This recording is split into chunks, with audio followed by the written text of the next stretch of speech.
So the day finally came. The day I was finally going to meet Mr. Anderson. Now, let me explain something about Mr. Anderson. The moment he walked into the room, you could feel his presence immediately. Confident, direct, bold. The kind of man who walks in carrying this natural energy that almost challenges the room without even trying. And honestly, I already knew that before he even arrived, which is exactly why I prepared myself mentally beforehand. See, I'm calm by nature, creative, observant. I pay attention to details most people overlook. I believe in energy, atmosphere, intentions, and I've learned that sometimes the quietest person in the room can still be the strongest one sitting there. So before he arrived, I made one small change in my office. I switched the nameplate on my desk, not to my title, not to my actual name, but instead it simply read, focused, faithful, unstoppable. That was intentional. Not loud, not aggressive, just a quiet reminder of exactly who I am, because I didn't want our first interaction turning into some unnecessary ego battle. I wanted the room to already speak for me before I even opened my mouth.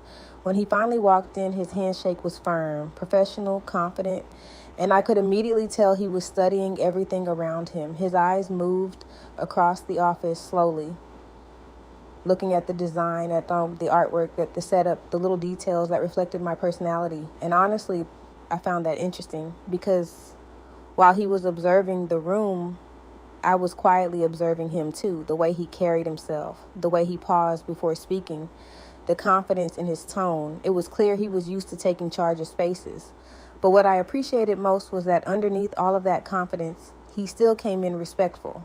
That mattered to me. As we sat down, the conversation started flowing naturally. He began talking about storytelling, about collecting real emotions, real experiences, and presenting them in ways people could deeply connect with. And I listened with a completely open mind, because despite my calm personality, I actually love hearing different perspectives. I love conversations that challenge creativity. I love depth, emotion, meaning. I never wanted Vibe 11.5 to feel one-dimensional. I wanted it to feel human. Then he mentioned something that caught my attention. He told me he felt a lot of my stories naturally lean toward women's experiences or emotional stories centered around women and children. And honestly, he wasn't wrong. I've always had a soft spot for emotional storytelling. Stories about healing, survival, connection, and the quiet emotions people carry but rarely talk about, especially stories involving children, family, vulnerability, or emotional growth. But then he explained that he wanted to bring more of a male perspective into the storytelling too.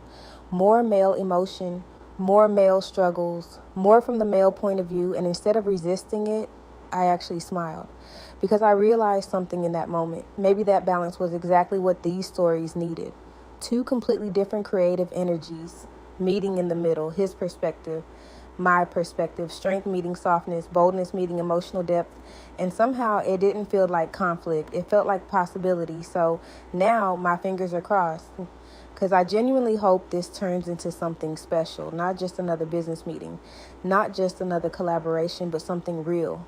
A space where different voices, different emotions, different life experiences can come together and create stories that actually make people feel something.